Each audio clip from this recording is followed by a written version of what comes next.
खुलुमबाय बयनिसिमबो सार नोंथांखौ आंनि थिनहरनायाव बरायनाय थाबाय दा आंजों लोगोआव दंफायो उरखाव गोरा ब्रह्म सार दा बिथाङा जाहैबाय आगोलनि एक्स एमपिबो आरो बिथाङा समाज सिबियारिबो आरो बिथाङा थुनलाइगिरिबो आरो दा बिथाङा राजखान्थि फोथाराव गोबाव समनिफ्रायनो दंफैयो आरो एबारहाय बिथांखौ जोङो जायनाखि आसाम बिधान सभानि इलेक्सनावहाय जों बिथांखौ केन्डिडेट महरै नुनाय जादों दा आंनि कुइसना जाहैबाय सार नोंथाङा क'क्राझारनिफ्राय बाक्सायाव फैनानै बाक्सा सापागुरियाव फैनानै बाहाय क'क्राझारनिफ्राय सापागुरियाव सासे इउपिपिएलनि बिजाथि महरै गसंफैनायनि थांखिया इउपिपिएल हान्जानि आरो लोगोसेयैनो बे ओनसोलनि रायजो राजाफोरनि आंखौ बुंनाय जादों बेनिफ्राय गसंनांगौ होननानै आं दिनैफ्राय गसंफैदों थांखिया जाहैबाय आसाम बिधान सभायाव थांनानै मोनसे गोख्रों गभर्नमेन्टआव बाहागो लानानै दानि बिटिसि सरकारखौ प्रमद बर' दैदेननाय बिटिसिनि गभर्नमेन्टखौ जे बिजेपि जिएसपि आरो इउपिपिएलनि जे गभर्नमेन्ट बेखौ गोख्रोङै मदद होनानै बिटिआर गोरोबथाखौ मावफुंनाय बे मोनसे थांखि जोंनि जे बिटिआर गोरोबथानि गोबां दफाफ्रा दाबो मावफुंजानांगौ दङ लोगोसेयैनो बेवहाय आसाम गभर्नमेन्टनिफ्राय गोबां आसनि रां रुफा गासिबो धरननि मददखौ आदाय खालामनानै लाबोनानै बिटिआर ओनसोलखौ गोख्रैनो जौगाखांहोनांगौनि जे खामानि मावनाय जेरैहाय केन्सार इन्सटिटिउट लुनांगौ सेन्ट्रेल इउनिभार्सिटि लुनांगौ इन्जिनियारिं कलेज मेडिकेल कलेजनिफ्राय लानानै फेशन डिजाइनिं स्पर्ट्स इउनिभार्सिटि गोबां दफाफोर बाहाय दङ आरो फारसेथिं रांखान्थि जौगाखांनायनि थाखाय 1500 कौटि थाखानि जे पेकेज बेखौ लाबोनानै लामा बानायनांगौनि बेलायाव बा दैमा दैसा खुरखानायखौ होबथानांगौनि बेलायाव जोंनो मोनसे गोख्रों गभर्नमेन्टनि गोनांथि जादों आरो लोगोसेयैनो बिटिसिआवल' गोख्रों गभर्नमेन्ट जायालासेनो आसाम एसेम्ब्लियावबो गोख्रोङैनो बेफोर इसुफोरखौ लानानै खामानि मावनो थाखाय माखासे मानसिनि गोनांथि जानाय हिसाबै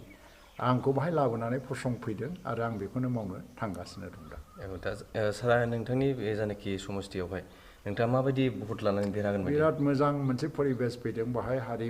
धोरोम गासिबो बासियालासिनो नाजावदों बिजेपिनि मददगिरिफ्रा आंखौ फुरादमै मदद होगोन आरो जिएसपिनाबो मदद होगोन बाहाय बर'नि राजनितिया बिदाय जाबाय चिरस्थायनि थाखाय बे जोंनि देरहासारनाय फारसेथिं हाथियार दावहा गैथ'लिया गोजोन फैबाय दा बे बेलायाव दिनैहाय बयबो मोनसे गोरोबलायनायनि राजनितिखौ लुबैनानै आंनो भट होनो ओंखारदों थ' 1,57,000 जि भट दङ बेवहाय बे सापागुरि समस्थियाव बेनि गेजेराव 1,15,000 बा 20,000सो भट जागोन बेनि गेजेराव जोङो 70% भटखौ मोननायनि मोनसे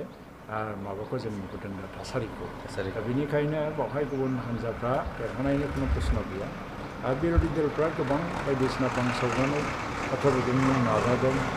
आरो दा जोंनिहाय बाहेरानि केन्डिडेट माबा माबि बेखौ बुंनानै खिन्थु रायजो राजाफ्रा बेखौ नाजावाखै मावनायनि गोसो थायोबा मानसिया केन्डिडेटआ बबेनि बे गिदिर बाथ्रा नङा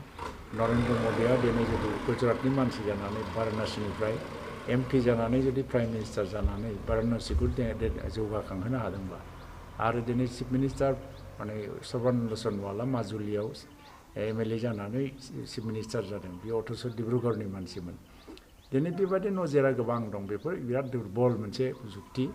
आरो नाथाय आंबो दिनै क'क्राझारनिफ्राय फैदों जिहेतु हान्जाया मोनसे गिदिर थांखि दं आंखौ लानानै दिनै बुंथ'वाखै आरो गिदिर थांखि लानानै गिदिर खामानि मावनो थाखायनो आं फैदों ओंखायनो बे समस्थिबासिफ्रा खुनु आफस'स जानांगौ एबा दुखु मोननांगौनि बाथ्रा फैया ओंखायनो मोनाखैबो बयबो नाजावनांगौ दा सारा देरहाखांनायनि उनावहाय माबे खामानिखौ सिगांग्रो मावनायनि थांखिफोर जोंहा पार्टि हिसाबै माखासे माने थांखिफोर दं जेरै बिटिआर गोरोबथाखौ मावफुंनांगौनि खोथा दङ कमिसन दाबाय सिमा बारायनांगौनि बेफोरखौ जोङो गोख्रै मावनांगौ आरो दा एनडिएफबिनि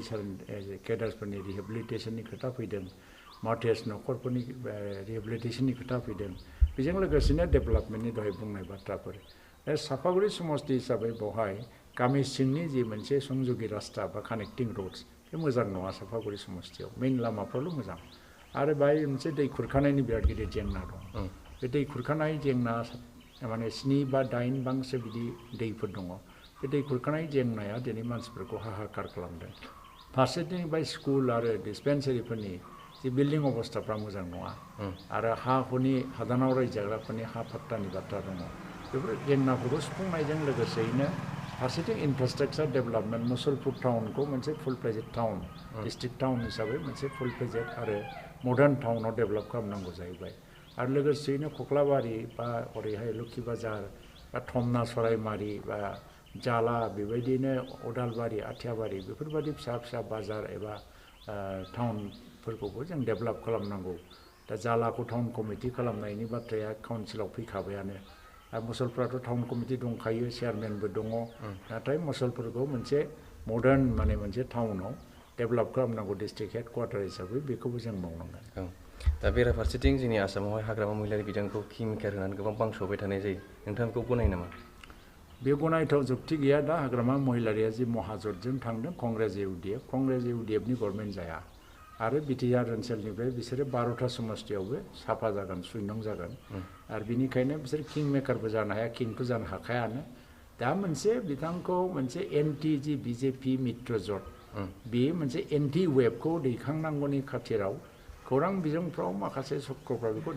दैखोनानै मोनसे हाइपआव लाबोदों जोंनि टक्कराव सोरबा दं बेखौ दिन्थिनो नाजादों खिन्थु प्रेक्टिकेलि ग्राउन्ड लेभेलाव बेबायदि जेबो गैया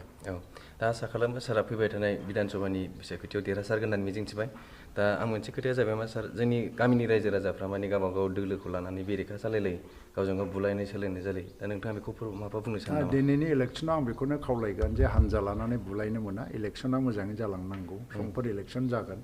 गणतन्त्रनि मोनसे हाबाफारिसो बियो बावहाय जों गावजों गाव सुथा सुथि जानो नाङा दे इलेक्सन जोबखांनायनि उनाव जों गासिबो लोगो समाजा बिनि थाखाय नस्थ' जानो नाङा जायखौ कि हो जाय बिबेकखौ फाननो नाङा आरो जायनि हानजानि दारै माने मोजां गभर्नमेन्ट जायोबा जोंनि थांखिफ्रा जाफुंहैगोन बेफोरखौनो नोजोर होनानै भट हो गरफा गरनै फैसानि लबावल' जोंनि बिबेकखौ फाननो नाङा बेजों लोगोसेनो जोंनि गेजेराव गोजोन थासारिया थानांगौ बुलाय सुलाय जानो नाङा आरो भट होनाय समाव गावजों गाव खुनु रोखोमनि दावराव दावसि जाहाथे जाया आं बेखौनो खावलायो